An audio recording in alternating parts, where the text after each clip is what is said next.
नमस्कार दोस्तों। कहानियों की श्रृंखला में आज सुनेंगे मालती जोशी जी की कहानी महाशून्य। लेकिन उससे पहले मेरा आपसे विनम्र अनुरोध है कि अगर आपको मेरी कहानियाँ अच्छी लगती हैं तो मेरे चैनल को सब्सक्राइब ज़रूर करें, लाइक करें और अपने दोस्तों और परिचितों में शेयर भी करें। बेल आइकन दबाना बिल्कुल भी ना भूलें। आज सुनिए महाशून्य। मिसेस सक्सेना के भव्य ड्राइंग रूम में प्रवेश करते ही लगा जैसे हम कश्मीर में आ गए हों। बाहर इतनी चिलचिलाती धूप थी कि गाड़ी एकदम भट्टी की तरह तप रही थी।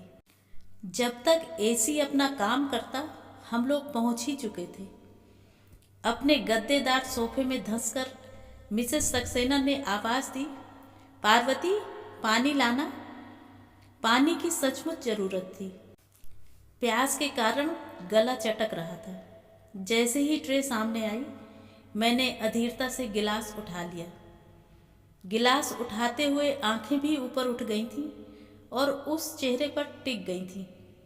चेहरा बेहद जाना पहचाना था, पर उसे यहाँ देखने की कभी कल्पना भी न की थी।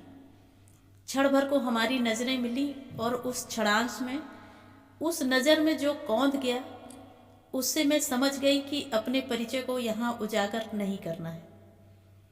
जब भी कोई बाहर से आए बिना कहे पानी ले आया करो, समझी? मिसेस सक्सेना ने ताकीद की। पल भर को उस चेहरे पर जैसे राक्षसी पुत गई। गिलास वापस ट्रे में रखते हुए मैंने जानबूझकर अपनी नज़रें वहाँ से हटा लीं। मिसेस सक्सेना फिर शुरू हो गई थी। मुझसे उन्हें कितना कुछ पूछना था, कितना कुछ जानना था, इसलिए तो वे किटी में मुझे अपने साथ ले आई थी। अभी कुछ देर तक मेरा भी उत्साह उनसे होड़ ले रहा था, पर अब मेरा मन कहीं और चला गया था। 5-6 महीने बेटे के पास बिताकर जब भी स्वदेश लौटती हूँ, ढेर सारी खबरें मेरा इंतजार करती होती हैं। ये खबरें गली मोहल्ले की होती हैं, सोसाइटी की होती हैं, इसीलिए अमेरिका नहीं पहुँच पाती। पर उन खबरों का भी अपना महत्व होता है।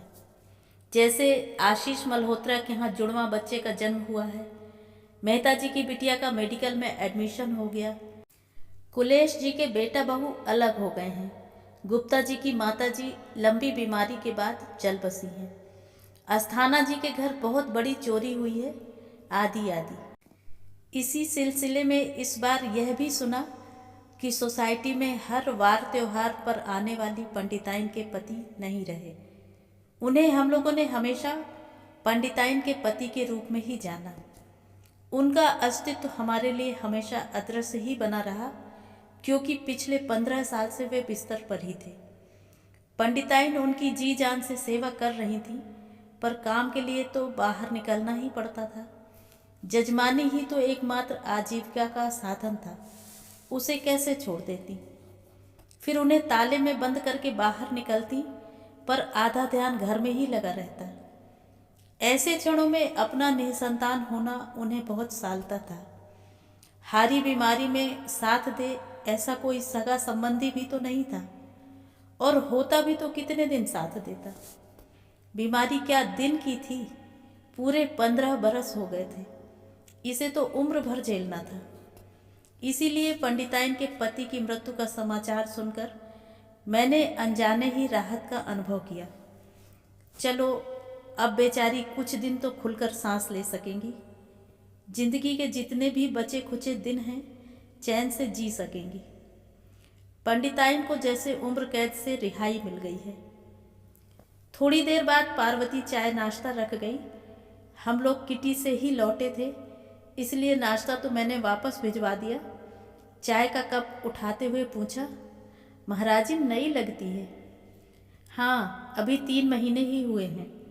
वह हमारी पूनम थी ना, उसकी शादी हो गई। फिर 2-3 लोगों को ट्राई किया, पर मामला जमा नहीं। कुछ तो बहुत सुस्त थी, कुछ ज़रूरत से ज़्यादा स्मार्ट निकली। फिर चौकीदार इसे ले आया। बूढ़ी हैं पर काम संभाल लेती हैं। खास तो खाने का ही काम है, ढंग का खाना बना लेती हैं। सबसे अच्छी बात यह है कि चपर चपर नहीं करती, इधर उधर ताक झाक भी नहीं करती, बस अपने काम से काम रखती हैं। सब तरह का खाना बना लेती हैं? अरे नहीं, वैसे भी नॉन वेज तो हमारे यहाँ अक्सर शाम को ही बनता है। इनके ऑफिस का एक चपरासी है, वही आकर बनाता है। अभी हम लोग बात कर ही रहे थे कि सदर दरवाज़ा भड़बड़ाकर खुला और उनके दोनों बच्चे भीतर दाखिल हुए। बस्ते एक ओर फेंक कर दोनों सोफे में धंस गए। जूते दूसरी ओर उछालते हुए उन्होंने आवाज़ दी, पार्वती, बॉर्नविटा लाओ। वह आवाज़ मेरे कलेजे में तीर की तरह चुभी।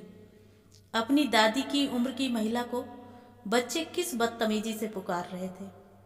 हैरत की बात तो यह थी कि उनकी माँ को भी उसमें कुछ गलत नज़र नहीं आ रहा था, नहीं तो एक आध बार टोकती तो। मुझे तो बड़ा अजीब लगा। हम लोग तो उन संस्कारों में पले हुए हैं जहाँ घर में काम करने वालों के साथ भी एक रिश्ता बनाया जाता है। वे नौकर नहीं होते, बल्कि भैया, दादा, काका या बाबा होते हैं। महिलाएं हमारी मौसी, बुआ या भाभी बन जाती हैं। हमें यही संस्कार मिले थे और हमने अपने बच्चों को और बच्चों के बच्चों को भी यही सिखाया है। पंडिताइन तो पूरे मोहल्ले की अम्मा थी, पर यहाँ केवल पार्वती थी। वह ट्रे में दूध के 2 गिलास लेकर आईं। बच्चों को गिलास पकड़ाकर उन्होंने ट्रे मेज पर रखी और उनके जूते और बस्ते उठाकर भीतर ले गईं। कुछ देर बाद आकर बच्चों के खाली गिलास और कप प्लेट लेकर चली गईं। इसके बाद वह फिर लौटी और पूछा, मैडम मैं जाऊं? मिसेस सक्सेना ने घड़ी की ओर देखा और स्वीकृति में सिर हिला दिया। उसके बाद बामुश्किल तमाम मैं मिसेस सक्सेना को 15-20 मिनट और झेलती रही और अंततः उठ खड़ी हुई। मुझे विश्वास था कि पंडिताइन अगर पैदल निकली होंगी तो चौराहे के आगे नहीं पहुंची होंगी। मेरा कयास एकदम ठीक था। मैंने गाड़ी उनके ठीक बगल में रोककर दरवाज़ा खोल दिया और कहा, आइए।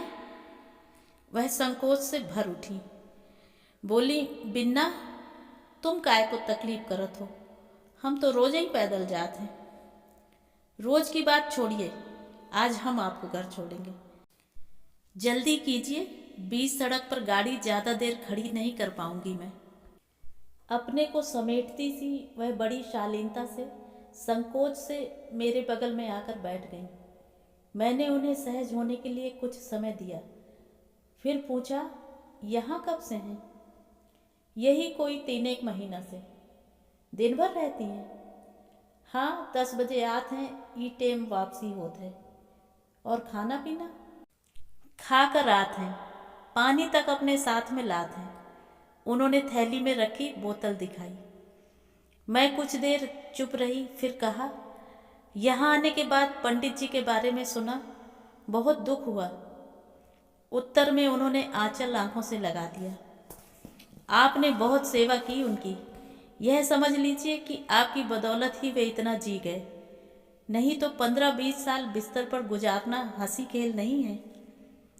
वे और 10 साल बने रहते तब हम उनकी सेवा करते, पर क्या करें, तकदीर ही खोटी थी। देखिए, आपने इतनी सेवा की है। अरे का सेवा की है? उन्होंने तड़प कर कहा। सेवा को का फल मिलो हमें? भगवान जी ने हमारी गोदी सुनी रखी, हमने कछु नहीं कही, पर भगवान जी ने जे बहुत ही गलत करी हमारे साथ, हमारी मांग सुनी कर दी। उनकी वाणी का क्रंदन मुझे भीतर तक कपा गया। मैंने समझाइश देते हुए कहा, कैसी बातें कर रही हैं आप? भला आप चली जाती तो उनकी सेवा कौन करता? उन्हें ऐसी हालत में छोड़कर चैन से मर भी नहीं पाती, समझी? आप तो ईश्वर को धन्यवाद दीजिए कि उनके कष्टों का आपके रहते अंत हो गया। आप भी आखिर कितने दिन सेवा करती? आपकी भी तो उम्र हो चली है। उन्होंने उसास भर कर कहा, वे कैसे हते बिन्ना, पर वे हते तो हमारा सुहाग हतो, इज्जत हती। को के जूठे बर्तन उठावे की जरूरत तो ना थी। मैं इतनी देर से यही सोच रही थी कि आपने ये नौकरी क्यों पकड़ ली। 2 जून कछु पेट में डालवे को तो चाहिए ना।